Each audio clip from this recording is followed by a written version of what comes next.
नमस्कार दोस्तों। आशा करता हूँ आप सब अच्छे होंगे। मैं अपने चैनल लेखपाल डायरी पर आपका स्वागत करता हूँ। दोस्तों, जैसा कि आपको पता था, कल बहुत से बच्चे तो अब भूल भी चुके थे कि कोर्ट केस जैसी भी कुछ चीज़ें हैं, पर कुछ पता नहीं, कुछ ऐसी कल घटना घटी या कुछ ऐसा हुआ कि पता नहीं कहाँ से एक वीडियो आ गया। किसी बच्चे ने रिकॉर्ड कर लिया था। मैंने उस वीडियो को अच्छे से देखा। उसमें कुछ ऐसा पैनिक करने जैसा है नहीं, पर बच्चे पता नहीं क्यों साथ ही परेशान हैं कि अब क्या होगा। कुछ बच्चे हैं जो कि 69,000 शिक्षक भर्ती से भी उसकी तुलना कर दे रहे हैं अपने बैच की। दोस्तों, ऐसा कुछ करने की आवश्यकता नहीं। मैं एक चीज़ आपको बताऊंगा, आपको परेशान नहीं होना, पैनिक नहीं करना है। आपकी ट्रेनिंग होने जा रही है। मैं सर्वप्रथम कहूंगा कि ट्रेनिंग के ऊपर ध्यान दीजिए, ट्रेनिंग को एंजॉय करिए। इधर उधर की बातों पर परेशान मत होइए, कुछ नहीं होने वाला है। पहली बात दोस्तों, जो सिलेक्टेड हैं वो सिलेक्टेड रहेंगे।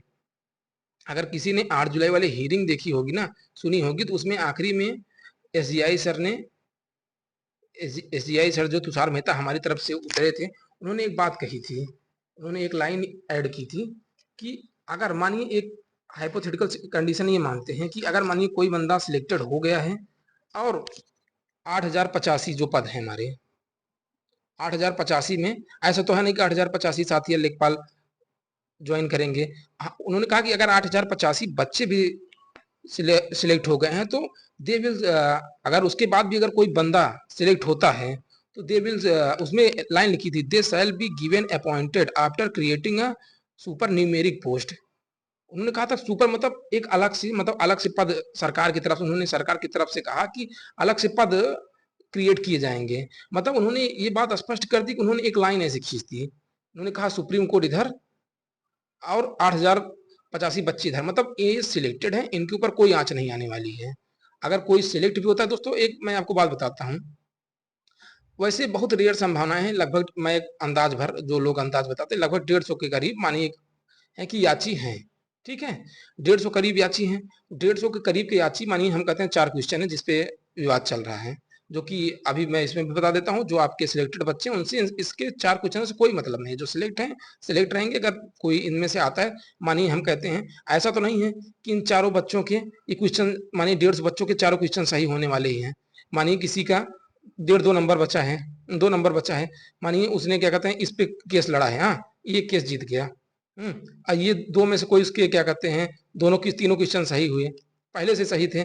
उसके बाद इन सब पे भी आर्डर आने की वजह से ये भी में परिवर्तन हो गया। ये जो 2 नंबर पीछे था वो लगभग 4 नंबर पीछे हो जाएगा।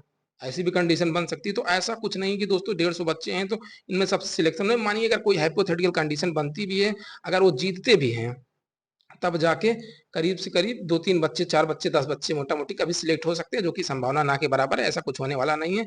और आपको एक चीज मैं बता दूं इसमें, ये कुछ साथी हैं बच्चे जो कि 69,000 शिक्षक भर्ती से इसकी तुलना कर रहे हैं। दोस्तों इसका कोई मतलब नहीं है। दोस्तों 69,000 शिक्षक भर्ती में क्या था, आरक्षण का विवाद था और कुछ धांधली जैसे भी शायद कुछ उसमें मुद्दा था। मेन मुद्दा उसमें आरक्षण का, जिसके आधार पर उन्होंने, हाई कोर्ट ने कहा कि इसका दोबारा से मेरिट लिस्ट जारी कीजिए। हम लोग का केस अलग है।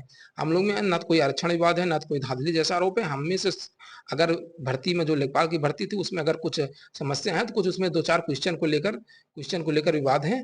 और जो कि एक बार समझिए आप कि मोटा मोटी उससे मतलब खत्म हो चुके हैं। अब कोई उसमें मतलब नहीं है दोस्तों। अगली बात, नेक्स्ट बात है जो कि क्या हमें अपने तरफ से वकील भेजने की आवश्यकता है। तो दोस्तों मैं पर्सनली बोलूं तो कोई खास आवश्यकता मुझे नहीं समझ में आती।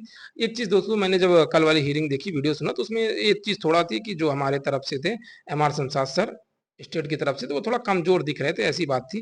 देखिए अगर अगर सभी बच्चे चाहेंगे, अगर देखिए आपने आपसी सहमति है, अगर सभी चाहते हैं, लीगल टीम से बात करें भाई, उनसे सहमति हो तो अपने तरफ से भी कोई एडवोकेट खड़ा कर दीजिए। आप कोई देखो, फंड की कोई पैसे की ऐसी बात नहीं है कि अगर किसी से कहा जाएगा तो कमी है 200-400 रुपए 500 रुपए तो सब कैजुअली दे सकते हैं। ऐसा कोई वो भी बात, मतलब परेशान होने वाली बात नहीं है कि भाई अब तो पैसा नहीं दे सकते। फंड के पास लगभग सभी बच्चों के पास लगभग 90% बच्चों की पेमेंट भी आ चुकी है। तो दोस्तों यही था मेरा वीडियो बनाने का पर्पज, यही था कि मैं आप लोग को ये बता सकूं कि देखिए परेशान होने की आवश्यकता नहीं है।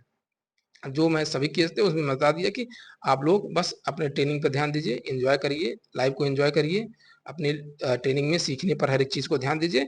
अब याची उची के चक्कर में परेशान मत होइए। दोस्तों जो था वो चैप्टर क्लोज हो गया है। 8 जुलाई जो डेट थी उसके बाद से नया सुबेरा हुआ है दोस्तों। अब 8 जुलाई की पहले बाद याची लाभ वीसी उसी के चक्कर में मत परेशान होइए। कोई इन सब चीज़ों में कोई कुछ रखा नहीं गया। अपने लाइफ को एंजॉय करिए। मैं यात्रियों को भी एक चीज़ बताना चाहता हूँ अपने प्लेटफॉर्म के माध्यम से, देखिए अगर मेरी आवाज़ उन तक वीडियो पहुँचे तो दोस्तों कि देखिए अब एक भर्ती के पीछे आप वही माथा मठे पड़े हैं। हम कहते हैं मानिए कोई जो एक सीनियर होगा वो तो अपना पैसा भी कमा रहा है, एंजॉय भी कर रहा है, और जो साथी और बच्चे होंगे जो तैयारी कर रहे होंगे वो फालतू को किसी जो एक कोई यादव है उसको पैसा दे रहे हैं, उसका कोई मतलब नहीं है। अपना पैसा दे रहे हैं भाई, देखिए अपने माँ बाप का पैसा है, आप उसको पढ़ाई में लगिए, एंजॉय मतलब तैयारी मजबूत करने में करिए। और फालतू का केस केस करेंगे, कोर्ट केस के चक्कर में पड़ेंगे तो जो और सब यात्री मैं उनको बताना चाहता हूँ उसका कोई मतलब नहीं है। आपका जीवन सिर्फ बर्बाद होगा। जब आप कुछ समय बाद पीछे मुड़ कर देखेंगे तो आपने क्या किया, किसी कोर्ट केस चक्कर किया। कोर्ट कचहरी से दोस्तों किसी का भला नहीं होता। बस यही था मेरा दोस्तों वीडियो बनाने का पर्पस, कि मैं आपको समझा सकूं। और जानकारी अच्छी लगे तो चैनल को लाइक शेयर और सब्सक्राइब जरूर करिएगा दोस्तों। Thank you for watching my video.